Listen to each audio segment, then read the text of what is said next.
안녕하세요, 한상기입니다. 오늘 소개해드릴 차는 르노 그랑 콜레오스 2.0 가솔린입니다. 그랑 콜레오스의 엔진 라인업은 1.5 가솔린 하이브리드와 2.0 가솔린 터보 두 가지고요.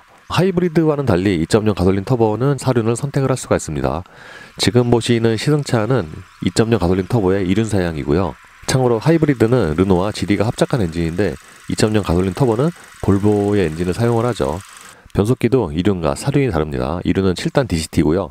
사륜은 8단 자동이 적용이 됩니다.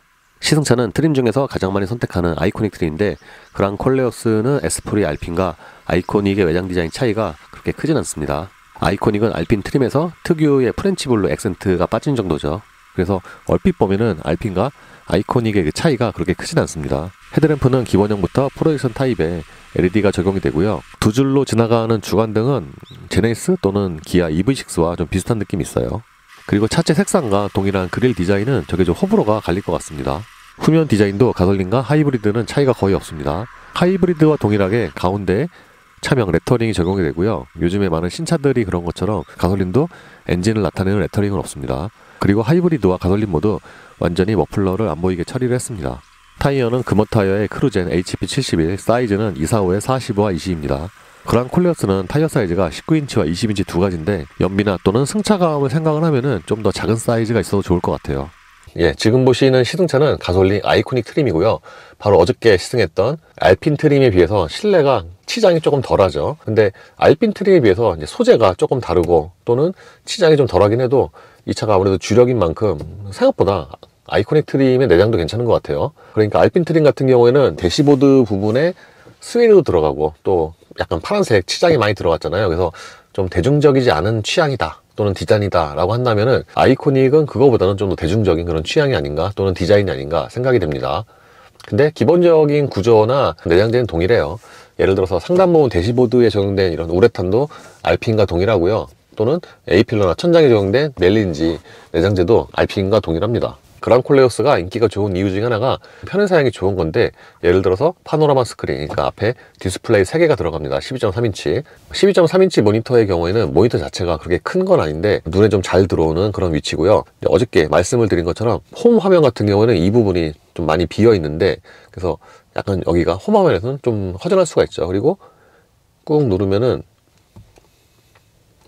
여기에 플러스 표시가 뜨잖아요. 이걸 눌러서 그러니까 여기에 갖다 놓을 예를 들어 뭐 운전자 모드 하면은 선택을 한 다음에 하면은 이렇게 여기로 이동을 합니다. 그래서 자주 사용하는 그런 메뉴 아이콘은 이 밑에 이렇게 포함을 시킬 수가 있어요. 그리고 이 페이지를 넘기면은 자주 사용하는 메뉴를 좀 더 빠르게 접근을 할 수가 있는데 예를 들어서 앰비언트 라이트나 오토홀드, 동수석 스크린 끄기 또는 주간 모드 전환 등등이 있는데 그렇다 보니까 이제 모니터 주변에 물리 버튼은 거의 없는 거죠. 그리고 또 재밌는 것 중에 하나가 여기 뒤에 넘어가면은 스크린 샷이 있어요. 그러니까 이걸 누르면은 지금 보고 있는 페이지를 마치 그 핸드폰처럼 핸드폰 스크린샷 하잖아요. 그것처럼 이렇게 저장을 할 수가 있습니다. 그래서 좀 약간 좀 재밌는 기능이죠. 내비게이션은 T맵이 적용이 됐고요. 어제나 오늘 써보니까 확실히 T맵답게 기본적인 그런 편의성은 일반적인 수입차의 내비게이션보다 한결 나은데 이 차의 그 GPS 문제의 거기서 오는 건지 모르겠는데 뭐 터널에 오래 있다가 또는 지하철장에 오래 있다가 나오면은 그 GPS가 그 위치를 찾는데 조금 더 시간이 걸립니다. 현대기아차에 비해서. 헤드업 디스플레이의 경우에는 증강현실도 있고요. 눈길 주행 모드도 있습니다. 사실 눈길 주행 모드가 있는 헤드업 디스플레이가 그렇게 많지는 않은데 폭스바겐, 폴스타 뭐 이 정도만 있겠네요. 그래서 이 눈길 주행 모드로 하면은 저 속도계 색상이 녹색으로 바뀝니다. 그리고 헤드업 디스플레이는 테슬라처럼 이렇게 선택을 한 다음에 운전대에 있는 스크롤 버튼 등으로 하죠. 라이트는 무드 조명인데 이 무드 조명의 색상이나 디자인 자체는 알핀과 동일합니다. 그러니까 이 무드 조명이 색상이 좀 화려하긴 한데 디자인도 그렇고 적용 범위는 도어 트림에만 한정이에요. 그리고 웰컴 라이트를 선택을 하면은 실내에 들어왔을 때 저 무드 조명 아래쪽에도 조명이 살짝 움직이긴 해요. 공조장치의 경우에는 아래쪽에 물리 버튼으로 조작을 할 수도 있지만 지금 보시는 것처럼 이렇게 모니터에서 조작을 할 수도 있고 그리고 페이지 넘기면은 여기서 열선과 통풍을 조절할 수가 있습니다. 열선 같은 경우는 3단계까지 있네요. 그리고 이 페이지로 들어가면은 좀 더 많은 메뉴가 나오는데 볼보와 좀 비슷하게 플로도 있고, 그러니까 볼보와 좀 비슷한 그런 구성이죠.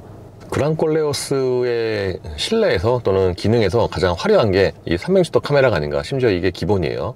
또 투명 기능도 제공이 되기 때문에 이런 기능이라든가 화질면에서 가장 좋은 점수를 줄 만합니다. 특히 이 차는 앞뒤로 움직일 때, 주차할 때 물체가 가까워지잖아요. 그러면은 물체와의 거리가 센티미터로 표시가 되니까 그것도 굉장히 좋은 것 같아요. 그리고 3D를 누르면 이렇게 차 전체를 둘러서 볼 수가 있고요. 여기 지금 투명이 꺼져 있는데 이거를 선택을 하면은 이렇게 투명하게 표시도 됩니다. 그리고 앞쪽은 이렇게 4가지 앵글로 제공이 되고요. 좀 전에 말씀을 드린 것처럼 공조장치는 이 아래쪽에 물리 버튼으로도 곧바로 조작을 할 수가 있고요. 그리고 그 밑에는 무선 충전 패드가 있는데, 무선 충전 패드 이제 충전이 시작이 되면은 여기에 이렇게 무선 충전이 된다고 그래픽이 또 생각보다 또 화려하게 나오네요. 기어 셀렉터는 레버 타입이나 또는 사용 방식이나 하이브리드와 동일합니다. 볼보처럼 한 번 움직이면은 안 되고 R&D를 움직일 때 이렇게 2번씩 움직여야 되기 때문에 꼭 N을 거쳐야 되죠. 드라이브 모드는 하이브리드와 동일합니다. 하이브리드가 총 5가지 드라이브 모드가 있는데 이 가솔린 역시도 똑같이 5가지로 제공이 됩니다. 차 사이즈 대비해서 운전대 사이즈가 조금 작게 느껴지고요. 그리고 이 차가 사양이 지금 되게 좋은데 전동도 들어갈 것 같았는데 전동은 아니고요. 조절은 수동입니다. 그리고 하이브리드나 가솔린 모두 따로 패들 시프트는 없고요. 계기판도 12.3인치로 동일하고요. 와이퍼 끝에 있는 이 버튼을 눌러서 이렇게 여기에 트립 컴퓨터라든가 누적 주행 정보 또는 순간 연비, 타이어 공기압 등을 확인을 할 수가 있습니다. 어저께 말씀을 드린 것처럼 타이어 공기압이 소수점 이하로도 표시가 되고, 그리고 온도까지 표시가 되니까 이것도 또 은근히 호화사양인 것 같아요. 헤드업 디스플레이는 크기가 클 뿐만 아니라 증강현실 기능도 지원이 됩니다. 증강현실 기능은 약간 좀 벤츠와 비슷한 것 같아요. 벤츠가 화살표가 막 날아다니는데 갈림길에서, 이 차도 벤츠만큼은 아니지만 화살표가 막 이렇게 위쪽으로 현란하게 움직입니다.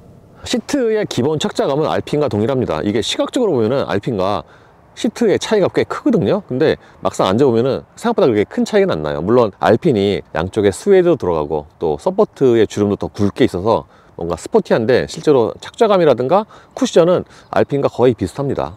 그리고 알핀과 달리 이 아이코닉 같은 경우에는 측면에 프랑스 국기는 없네요. 유리는 당연히 4개 모두 다 원터치고요.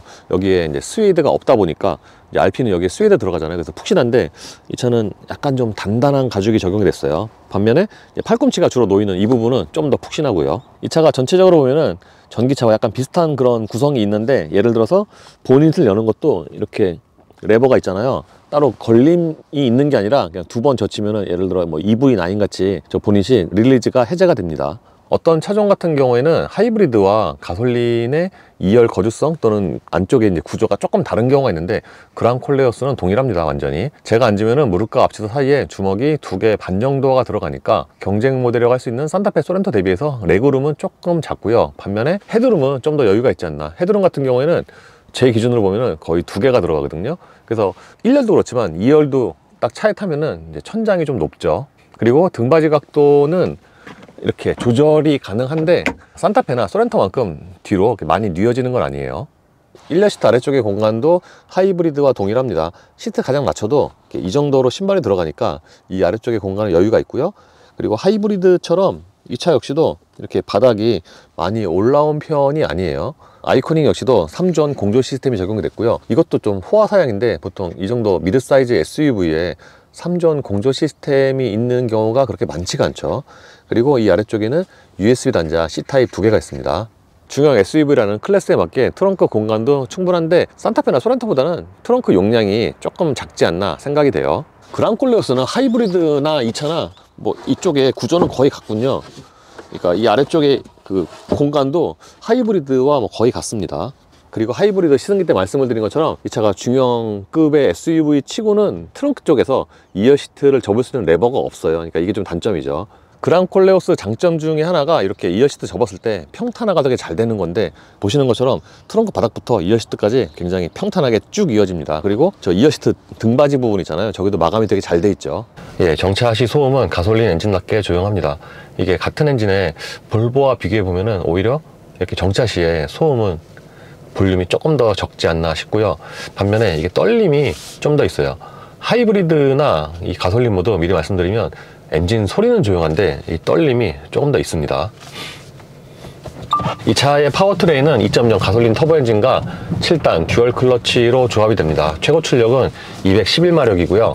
그랑 콜레오스 가솔린은 구동 방식에 따라서 변속기가 다른데 지금 타고 있는 2륜사양의 경우에는 7단 듀얼 클러치고요. 4륜은 8단 자동입니다. 그래서 통상적인 그런 뭐 승차감 이런 걸로 보면은 4륜이 더 낫지 않을까? 왜냐면 자동이니까 라고 생각이 되는데, 이 차는 7단 듀얼 클러치 치고는 꿀렁거림 있잖아요. 보통 듀얼 클러치 꿀렁거림 때문에 특히 저속에서 시내 구간에서 승차감이 떨어진다, 보통 그런 인식이 있고 실제로 그런 경우도 있고. 그런데 이 차는 어제 오늘 타면서 의외로 저속이나 시내 구간에서 그런 듀얼 클러치 특유의 꿀렁거림 이게 거의 없습니다. 그냥 모르고 타면 그냥 자동 변속기 같아요. 그리고 듀얼 클러치 같은 경우에는 저속에서 클러치가 붙고 떨어질 때 그 소리가 나는 경우도 있는데 이 차는 그런 소리는 없고요. 기본적으로 하체의 느낌은 바로 어저께 시승했던 하이브리드와 비슷합니다. 하이브리드가 좀 단단하다고 그랬잖아요. 이 차도 좀 단단한데 똑같이 단단하다고 해도 승차감이 똑같은 건 아니고요. 비슷하게 단단하지만 이 차가 승차감이 하이브리드보다는 한결 못합니다. 하이브리드는 단단해도 어느 정도 충격을 좀 잘 흡수하고 그랬는데 이 차는 그거보다 좀 더 직접적으로 충격이 전달이 되죠. 그래서 운전을 막 하잖아요. 그러면 이제 굴곡이 있다는 노면에 그게 내 엉덩이 밑으로 좀 어떤 그 굴곡이 지나가는지 뭔가 좀 이렇게 느껴지는, 그래서 이런 승차감으로 보면은 당연히 하이브리드가 낫고요. 보통 다른 브랜드도 내연기관보다 하이브리드의 승차감이 나은 경우가 대부분이죠. 이렇게 안 좋은 노면 지날 때 쿵쾅거리는데, 그 쿵쾅거리는 건 비슷한데 하이브리드는 비교적 충격을 잘 잡지만 얘는 그거보다 특히 뒤쪽의 경우에 더 좌우로 움직인다고 해야 되나? 뭐 그렇습니다. 같은 차이기 때문에 시야는 동일하고요. 다만 주행 중에 그런 승차감이라든가 방음 이게 좀 다른 것 같아요. 하이브리드 제가 시승차는 에스프리 알핀이고 이 차는 아이코닉인데 다른 거보다 그 주행 중에 앞쪽에 그 풍절음 있잖아요. 그게 이 차가 좀 더 많이 들어오는데요. 좀 더 크게 들리는데요. 하이브리드의 경우에는 이 급에서는 고속으로 주행할 때 풍절음이 상당히 적다 라고 생각을 해서 그게 좀 장점이다 라고 생각을 했는데 이 차는 그거보다는 뭔가 그 외부 소음이 더 이렇게 실내로 들어오는 것 같아요. 그러니까 차를 딱 중간으로 나눠보면은 이 벨트 라인 있잖아요. 벨트 라인 위쪽에서 들어오는 그런 소리가 이 차가 좀 더 많이 들어옵니다. 그리고 하이브리드 때 말씀을 드린 것처럼 이 차가 그 전장에 비해서 이런 회전 반경이 살짝 좀 크게 느껴지는데 유턴을 하다 보면은 뭔가 앞바퀴가 조금 덜 돌아가는 약간 그런 느낌이에요. 어쨌든 이 차도 드라이브 모드는 하이브리드와 동일하게 5개가 있고요. 이제 보통 에코 모드로 이제 사용을 하는데 하이브리드와 달리 하이브리드는 모터가 보조를 하기 때문에 에코로 다녀도 그렇게 안 답답한데 가솔린 차의 경우에는 이렇게 에코 모드로 다니잖아요. 이건 좀 답답합니다. 그리고 변속 충격이 없는 건 아니고요. 방금처럼 이렇게 오르막에서 지금 변속이 될 때 그때 가끔 가다가 이렇게 뒤에서 툭툭 치고 그래요. 그래서 보통 내연기관의 에코 모드가 세팅을 초반에 더디게 하잖아요. 연비를 좀 더 강조한 그런 세팅인데 이 차 같은 경우에는 에코 모드에서 유난히 좀 더 더디게 세팅이 돼 있다 라고 할까. 그래서 뭐 같은 플랫폼에 또는 엔진에 볼보와 비교하면은, 근데 사실 요즘에 볼보가 드라이브 모드가 없어서 이게 정확히 맞비교가 힘들긴 하죠. 그래서 이 차는 뭐 연비까지 생각을 안 하고 그냥 다닌다 그러면 그냥 컴포트가 가장 무난하지 않나? 라고 생각이 돼요. 그래서 바로 차를 연이어서 타보니까 하이브리드와 좀 되게 비교가 잘 되는데, 이런 그 가로 그루브 구간이잖아요. 그루브 구간에서 이 차는 위아래로 바운싱이 좀 빠르게 일어나는데 하이브리드는 상대적으로 좀 더 진득하게, 다른 말로 하면 이 차가 뭔가 이렇게 좀 차를 이렇게 눌러주는 그 느낌이 좀 약한 것 같아요. 그래서 사람이 2명이 탔을 때, 그러니까 저랑 동반자 탔을 때가 뭔가 승차감이 약간 좀 더 낫지 않나. 사람이 다 타면은 승차감이 더 좋을 수도 있고, 보통 승차 정원에 따라서 이 승차감이 좀 차이가 나는 경우도 있거든요. 볼보의 엔진이니까 당연히 주행 중에 또는 회전수를 사용할 때 엔진 그 소리 또는 볼륨이 볼보와 비슷하지 않을까 라고 생각을 해봤는데, 근데 또 보통 같은 엔진을 사용을 해도 이게 브랜드가 다르고 그러면은 이제 좀 세팅이나 방음이 다르잖아요. 그래서 이제 소리나 정수성이 다른 경우가 은근 많은데 이 차도 그런 것 같아요. 같은 엔진인데 이 차가 오히려 그 회전 질감이 조금 더 부드럽다고 해야 되나? 또는 방을 좀 더 많이 해서 그런지 이 차가 이렇게 가속을 할 때 보면은 소음이 좀 덜 들어옵니다. 그리고 하이브리드와 하부 방음은 비슷한 것 같아요. 90으로 이렇게 콘크리트 놓으면 달리면은 타이어 소리가 비교적 좀 잔잔하게 들어오고요. 그리고 아까 말씀을 드린 것처럼 이 벨트란 위쪽에서 들어오는 소리가 더 크기 때문에 운전을 하다 보면은 이 차가 좀 더, 그러니까 이게 보통 전기차나 하이브리드가 상대적으로 이제 엔진이 없거나 또는 꺼져 있는 시간이 많아서 운전을 하면은 외부 소음이 좀 더 잘 들려요 라고 하는 경우가 되게 많잖아요. 그래서 보통은 이제 같은 사양이면은 하이브리드가 뭔가 소리가 좀 더 들려요, 이렇게 90 정도의 속도에서는 라고 하는데, 이 차는 오히려, 그래서 제가 확인해 보니까 이게 가장 크게 차이가 나는 게 앞쪽에 풍절음이거든요. 근데 사양은 같다고 하네요, 앞에 유리가. 그러니까 헤드업 디스플레이가 들어가면은 동일하게 앞유리 사양이 같은데, 그리고 옆에 유리도 이중격 파업은 동일하고, 근데 뭔가 묘하게 이 차가 전방에서 들려오는 그 풍절음이잖아, 이게 좀 더 크게 들립니다, 하이브리드보다. 참고로 어라운드 뷰의 기능성은 현대기아 차보다 좋은데 주행 중에 디스플레이는 안 되고요. 현대기아 차 같은 경우에는 주행 중에도 속도와 상관없이 이 디스플레이가 되잖아요. 근데 이 차는 속도를 초과하여 어라운드 뷰가 종료됩니다 라고 메시지가 뜹니다.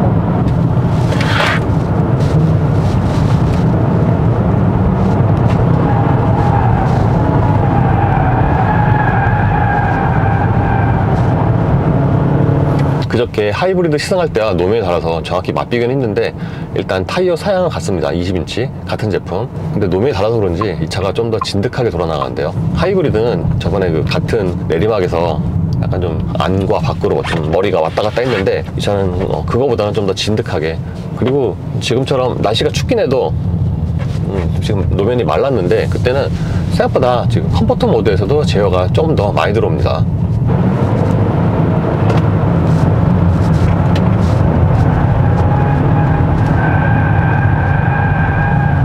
중형 사이즈의 가솔린 엔진 211마력이니까 대략 가속력은 예상할 수 있는 수준인데, 또 공교롭게도 이테크 하이브리드와 170까지의 가속시간이 거의 비슷하네요. 이테크 하이브리드가 제 동영상 기준으로 170까지의 가속시간이 약 한 23초, 24초라고 말씀을 드렸는데, 이 가솔린도 그거와 거의 비슷합니다. 그리고 배기량에 달라서 맛비교하기는 좀 그런데, 소렌토 2.5 가솔린과 비교하면은 당연히 가속력이 더디고, 아마 같은 엔진의 볼보와 비교하면은 대략 비슷하지 않을까 라고 예상이 됩니다. 지금처럼 90km로 정속 주행을 하면은 순간 연비는 대략 한 리터당 17에서 18 정도가 나오고요. 그래서 중형 사이즈의 2.0 가솔린을 생각을 하면은 대략 평균적인 수준이 아닌가 라고 생각이 되고, 시속 110km에서는 대략 한 리터당 12에서 한 13 이 정도의 순간 연비가 나옵니다. 1열의 승차감이 하이브리드보다 못하다고 말씀을 드렸는데, 2열도 마찬가지고요. 그러니까 1열에 비해서 2열이 승차감이 좀 더 차이나게 좀 떨어지고, 그러니까 이것도 하이브리드와 좀 비슷한데, 하이브리드가 2열 승차감이 1열보다 좀 더 그 바운식이 좀 빠르고 좀 딱딱하거든요.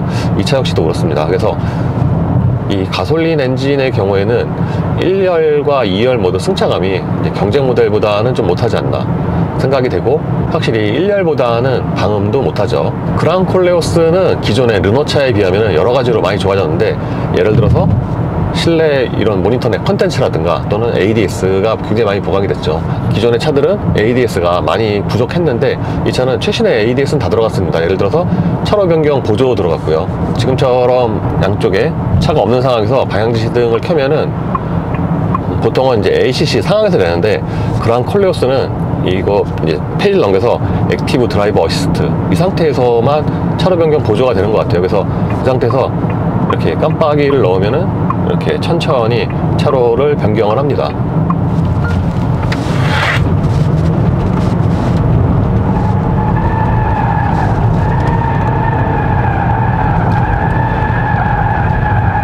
그래서 기존에 비하면은 이런 ADS가 굉장히 많이 좋아졌고요.